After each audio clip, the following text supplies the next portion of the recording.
Saya ini Yai Marzuki, kalau datang ke Malang, itu selalu teringat dengan pengalaman khusus. Ya, pengalaman khusus menyangkut dengan Gus Dur. Jadi Gus Dur dulu mendarat di Malang, di Airport Abdurrahman Saleh. Di Airport Abdurrahman Saleh, kemudian dijemput sama banser. Terus bansernya itu mau kasih kode ke teman-temannya bahwa Gus Dur sudah mendarat. Ya, tapi namanya banser. Kalau nggak diilingkan kiai, ya kadang-kadang kleru-kleru. Nah, jadi bansernya terus pakai walkie-talkie itu, radio HT, terus bilang, Abdurrahman Saleh sudah mendarat di Abdurrahman Wahid, ganti gitu. Wah, yang ngono iku. Jadi ini selalu. Jadi saya kalau ke Malang ini selalu ada kenangan khusus. Selalu ada sebuah hal yang membawa nostalgia. Baik, hadirin hadirat sekalian yang saya muliakan. Saat ini NU Nahdlatul Ulama akan mencapai usia 100 tahun atau abad, tepatnya pada tanggal 16 Rajab 1444 Hijriah nanti. Kalau tanggal Masehinya itu sekitar tanggal 7 Februari 2023 nanti. Nah, PBNU di bawah kepemimpinan Kiai Haji Yahya Stakuf kemudian memutuskan untuk membuat selebrasi untuk memperingati momen historis ini. Ya, karena ini adalah momen di mana NU eksistensinya secara nyata terlihat di tengah-tengah masyarakat. Untuk itu perlu diadakan selebrasi supaya lebih menguatkan syiarnya dalam tentunya menegakkan kalimatullah maupun dalam mencapai maslahatul ummah. Nah, jadi ada beberapa rangkaian acara yang oleh Gus Yahya itu diperintahkan kepada kita ini panitia-panitia untuk membuat. Antara lain mulai dari acara kemandirian ekonomi, lalu acara monumental kemarin R20, Religion 20 yang menghadirkan pemimpin-pemimpin agama dari seluruh dunia hadir datang ke Indonesia, tepatnya di Bali untuk berbicara hal-hal yang menyangkut agama dan dalam pandangan Gus Yahya bagaimana agama itu bisa menjadi solusi bagi masalah-masalah di dunia, bukan malah menjadi sumber permasalahan.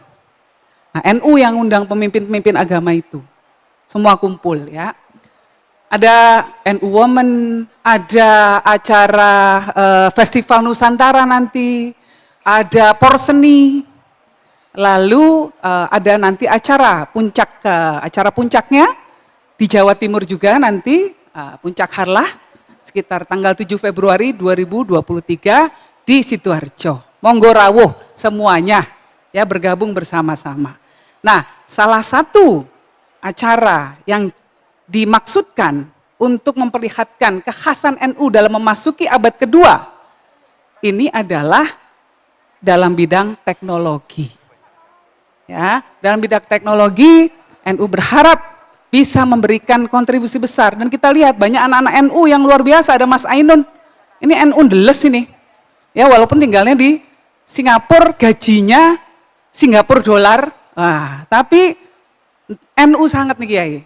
Nah, jadi banyak talenta-talenta luar biasa dari NU yang ingin kita tampilkan dan kita juga ingin merekrut lebih banyak lagi talenta-talenta dari NU yang bisa memberikan kontribusi untuk bangsa dan negara. Nah,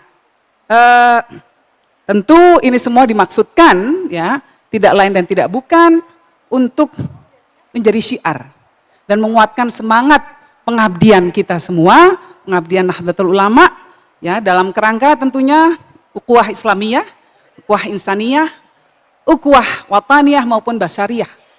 Nah, jadi ini semua adalah semangat perjuangannya NU. Nah, tentu orang bertanya kenapa kok teknologi? NU itu biasanya sarungan, terus bagian kok sekarang malah ngomong teknologi. Karena teknologi ini adalah salah satu faktor besar dalam kehidupan manusia dan Islam sendiri tidak asing dengan teknologi. Ya, Islam sendiri tidak asing dengan teknologi dan NU sebagai organisasi Islam terbesar tidak saja di Indonesia tapi juga di dunia, tentu sangat akrab dengan teknologi. Kalau dalam sisi keislaman ya, saya punya catatannya nih, apa yang jadi catatan-catatan, invention, temuan-temuan teknologi yang sangat erat kaitannya dengan Islam. Misalnya Ibn Khaitam menciptakan yang namanya lensa, ya, menciptakan kamera. Itu yang menciptakan siapa? Orang Islam. Lalu ada lagi universitas. Ini sistem pendidikan dalam sebuah organisasi yang terstruktur. Itu asalnya juga dari umat Islam. Fatimah Al-Farhi dari Fes, Maroko, abad ke-8, itu sudah bikin universitas. Lalu ada lagi banyak, ya, mulai dari Al-Jabar, itu juga dari temuannya orang NU, Al-Khawarizmi, mengarang Kitabul Jabar, Kitab Al-Jabar, itu juga dari orang Islam. Nah, tadi sama Yai Marzuki bisik-bisik soal perkara-perkara riadohan untuk menjaga keutuhan umat manusia, terutama umat Indonesia. Ada satu kitab yang mungkin kalau orang NU nyebutnya kitab-kitab soal riadah, Syamsul Ma'arif, karya Syekh Ahmad Al-Buni. Nah, orang banyak nyebutnya ini soal riadah, bahkan ada yang nyebut ini kitab perdukunan malah. Sanes, ternyata itu kitab sains. Kenapa? Ini Syekh Al-Buni, ini kan sudah dari tahun berapa? Tahun abad ke-12 Masehi. Kitab itu sudah menyebut bahwa bumi itu bundar. Kuratul ardiyah. Padahal baru-baru ini, belum terlalu lama, beberapa puluh tahun yang lalu, Abdullah bin Bas masih saja menyebut bumi itu datar. Loh iki loh, orang yang sudah 1200 tahun dia. Ya. Al-Buni, Syekh Al-Buni sudah menyatakan bahwa bumi itu bundar. Nah, bahkan menyebut bahwa ada lingkaran yang mengelilingi bumi, namanya Khatul Istiwa. Katulistiwa, garis katulistiwa. Jadi Islam ini biasa. Kalau soal teknologi dan inovasi, ini memang barangnya dari Islam. Ya. Lalu sifir, ya, angka 0, itu juga disebut ini temuannya orang Islam. Bayangkan kalau nggak ada angka 0, kita ngitungnya mau sampai songo. Nggak ada 10 soalnya. Lah bingung kan? Bagaimana kemudian kita mau melakukan apapun? Sekarang hitung-hitungan sudah miliaran, angkanya sudah triliun, angkanya berapa nolnya itu? Nah, artinya karena Islam begitu lekat dengan teknologi, ini sesuatu yang harus dirangkul oleh umat Islam dan ini harus menjadi salah satu ciri khas NU untuk menyongsong abad kedua. Itu. Jadi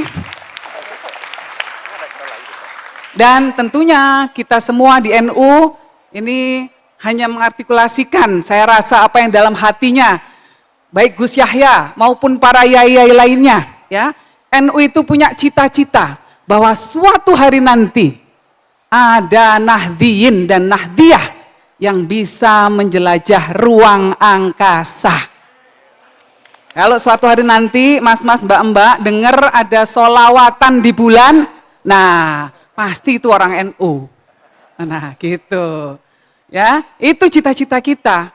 Ini cita-cita yang realistis, sangat realistis. Karena saat ini sudah dibahas semua. Pesawat ulang-alik menuju bulan, Elon Musk, semua, Jeff Bezos, semua menginvestasikan uang billions of dollars, miliaran dolar untuk memastikan bahwa teknologinya bisa terjadi. Manusia bisa mengirim lagi. Kita bisa mengirim lagi manusia-manusia keluar angkasa, ke Mars, ke bulan. Nanti ya Marzuki, di sana nanti kita sekarang pabrik-pabrik masih di bumi. Nanti cita-citanya suatu hari supaya buminya ini lebih bersih. nggak ada asap-asap kotoran dari pabrik, pabriknya di bulan saja atau di Mars saja. Jadi buminya lebih hijau. Ini cita-cita yang saya rasa mungkin ya Yai Marzuki udah nggak ada, Gus saya nggak ada, saya nggak ada, tapi cucu kita nanti yang melanjutkan. Minimal dalam acara menuju abad kedua Nahdlatul Ulama kita sudah mencanangkan bahwa Nahdien dan Nahdiyah nantinya akan melanglang buana di luar angkasa.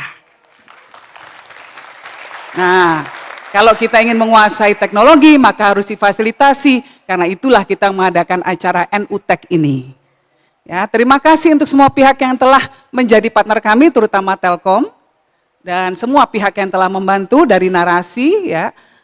Dan kita harapkan bahwa acara hari ini akan menghasilkan karya-karya hebat. Tadi sudah dijelaskan panjang lebar oleh Mas Fajrin, acaranya apa saja, saya nggak perlu mengulang lagi. Tapi intinya bahwa kita punya harapan besar bagi adik-adik sekalian yang ada di sini. Kalianlah yang akan meneruskan perjuangan para kiai-kiai dan bunyai-bunyai NU. Tapi dengan cara yang berbeda. Caranya melalui teknologi. Syiarnya, dakwahnya melalui teknologi. Dan tentunya itu semua dimaksudkan tidak lain dan tidak bukan hanyalah untuk mencapai maslahah atau kebaikan di masyarakat.